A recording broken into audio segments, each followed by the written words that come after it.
Well, hello, I'm Zoe, welcome to my studio, and today I'm going to be talking a little bit about how to get started sewing if you've never ever done it before, and I'm going to give you a demonstration on my machine. So let's just get on with it, shall we?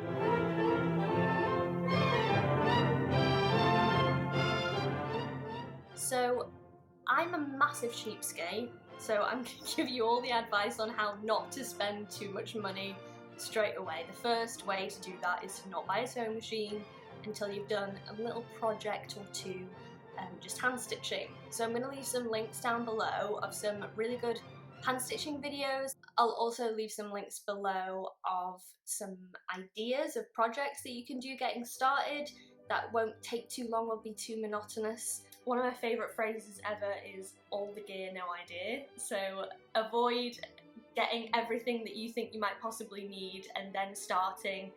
Really all you need to start sewing is a needle and thread and something to cut with, which for now I guess you can just use kitchen scissors. But if you're ready to upgrade, I like the little pizza cutter things called rotary cutters on the cutting mat, because you can just line up your ruler and absolutely no effort needed. So that's it, needle, thread, something to cut with, and then in terms of fabric, you can just use an old garment that you don't wear anymore, cut it up.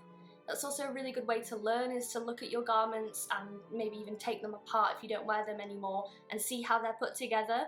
Another tip, which you're already doing, so well done, is to binge watch sewing content on YouTube. I probably watch about 15 hours worth of sewing content a week on YouTube, which is probably a little bit excessive, but I reckon that's why, as a beginner, a lot of my garments have come out really successfully, because I'm kind of not going in blind, and it's really easy to just go from one video to the next, to the next, to the next, and you're just passively learning, just absorbing all of the goodness. So now that we've talked a little bit about hand sewing, it's time to bring out the sewing machine. Scene change. Okay, welcome to the sewing machine. I've got a Singer Tradition 2250, I want to say. I bought it because it doesn't have a digital display. I get really easily confused and I want anything too fancy, so I went with this to begin with. And it should be able to do any kind of dressmaking tasks that I want to do. So the first thing you're going to need to do is wind the bobbin. Now this goes in the bottom of the machine, which I'll show you in a second. For now, all you need to worry about is getting your thread onto the spool, and it should go so that your thread is facing toward you. And then you just want to put your little spool cap on, which will come with the machine. So you literally just slide it on and that's done. So now you might see on the machine there's little diagrams of where things need to go. So this is telling me that to wind my bobbin, the thread needs to go first through here. The machine manual will tell you all of this, but I'm just showing you so you can physically see it. So it goes through there, and then it's telling me that it goes around this thing. Yeah, so that's nice and slotted in. And then it's telling me that it goes through the bobbin and sits on here. You want to put it like into the middle of the bobbin and then up through that hole. Like so. So it's like that. You just want to kind of impale it on that thing, and then you bring that to that side, and that just tells the machine that it should be winding the bobbin and not sewing with the needle down there. So all you want to do now is hold onto this piece of thread quite firmly, and then you just want to put your foot onto the pedal. I'm sure you all know where the pedal is.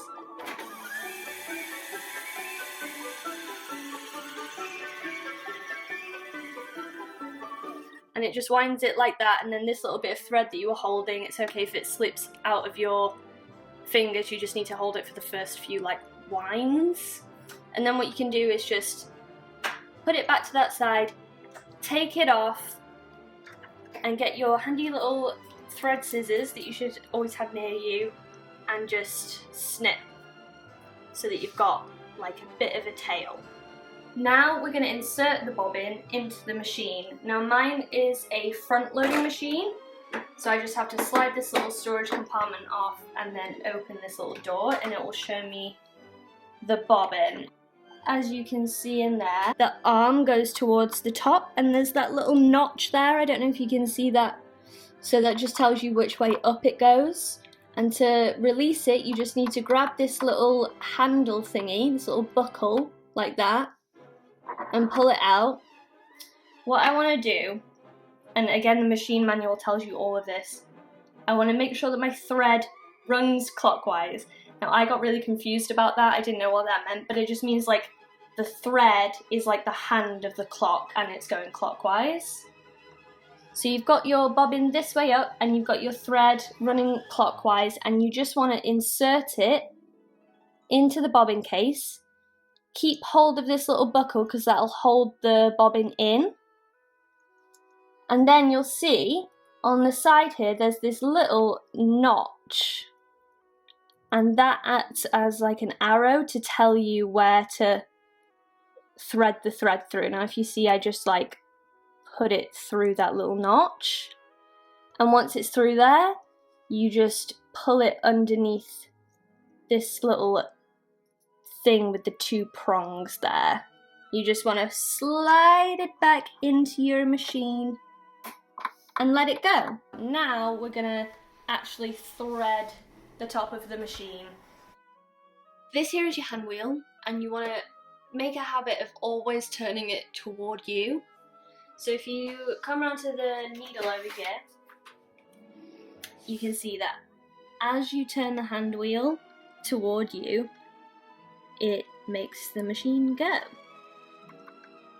So I needed to show you that to show you that the take-up lever, which is coming in whoop, up there, you need to make sure that this is in its highest position when you're threading the needle. This being in its highest position means that the needle is in its highest position.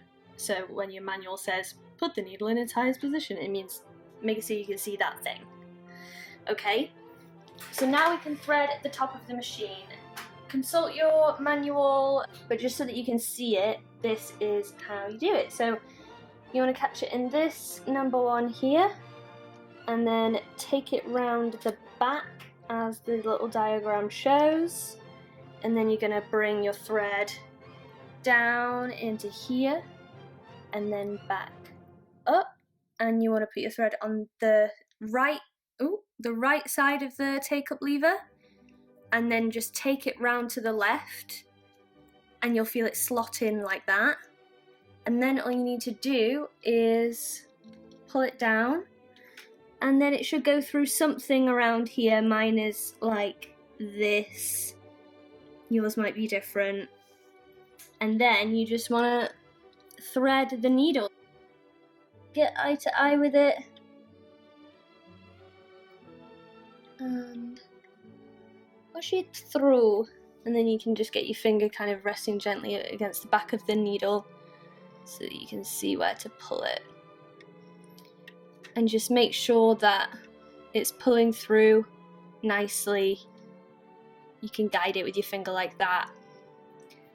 I forgot to mention, when you're threading the machine, always make sure that your foot is in the upwards position. Just always make sure it's lifted when you're threading the machine. That is a solid rule. Now what we're going to do is we're going to bring the bobbin thread up.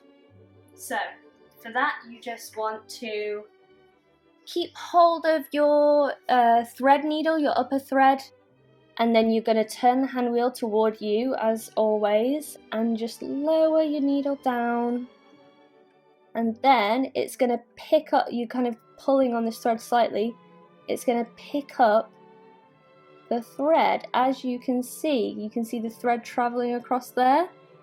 Woohoo! Up it comes. And you're just going to pull it up like that, and it makes a little loop.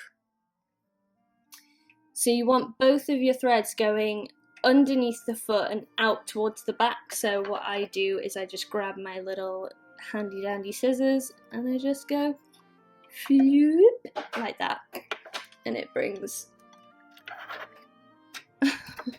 she says it brings the threads to the back. Okay, so now you're ready to close this and put your little table back on. And that is your machine threaded. Well done, you did it! So, I think that so is the same word as so annoying. So I'm just going to really quickly whiz through some of the settings, but these things are a little bit more complicated, so I'm just going to show you like the standard basic settings that you should have it on before you do just like a basic stitch on some cotton or something. So, the tension dial is here. As you can see, it's got little lines on it to show you where the normal tension settings are. Nobody ever needs to go all the way up to 9 or all the way down to 1. So I'm just going to have it on 4 right now because that's the middle setting. And then my stitch length, I'm going to have that on like 2.5 because that's like the middle setting. And the stitch selector, there are some random stitches around here that you probably will never ever use. The main one that you're going to use is this one where it shows that the needle is in the middle position and it's just doing regular little dotted stitches. Other than that, I just want to show you the reverse lever here because we're going to use that in a sec. But we're basically ready to sew. So all I'm going to do is make sure that my threads are going to the back of the machine, and I'm going to place my fabric under my foot, lower the foot, whoop, that's with the little lever on the back, I'm sure you'll be able to find that easily. And then what I do is I hold onto my threads, kind of pressing them down like that, and that just makes sure that they don't get sucked back into the machine when I start sewing. And again, with your hand wheel on the side, you're going to turn it toward you just to sink your needle. There you go. So there are two things that you're going to want to do with every single stitch that you sew. Start with holding onto the threads and sinking the needle. And then once it's sunk, you can get your foot on the pedal as slowly as you can to begin with. And you're just going to do 2 or 3 stitches forwards. There you go. Now that that's done, I can kind of let go of those threads. They're in place now. And then we're just going to get the reverse lever, pull it down, or whatever your reverse button is. And then we're going to do 2 or 3 stitches backwards. And that just locks everything in place. There you go. Okay, and now you can just sew a straight seam. I'm not looking at the needle. I'm not looking at my hands. All I'm looking at is this guide on the side. You can use the lines that are on your needle plate if you find that easy enough. I like to have an extra bit of security. So I'm just watching the guide, and don't judge me if I don't do this straight because I'm a beginner as well, but yeah, you just go through as slowly as you need, and do not sew through your pins. You don't want to like break your needle and have it fly into your eye, so make sure that you remove your pins.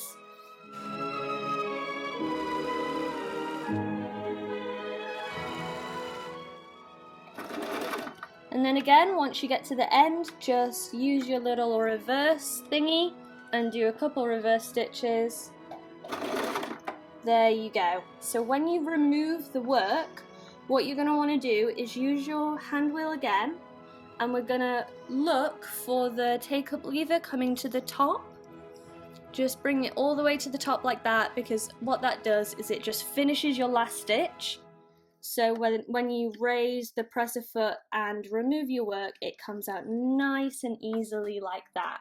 That is your first stitch. It looks good. Obviously you would use matching thread, but I've just used contrasting thread so that you can see. And there you go. You're ready to go. So my last tip is just go for it. Just do it.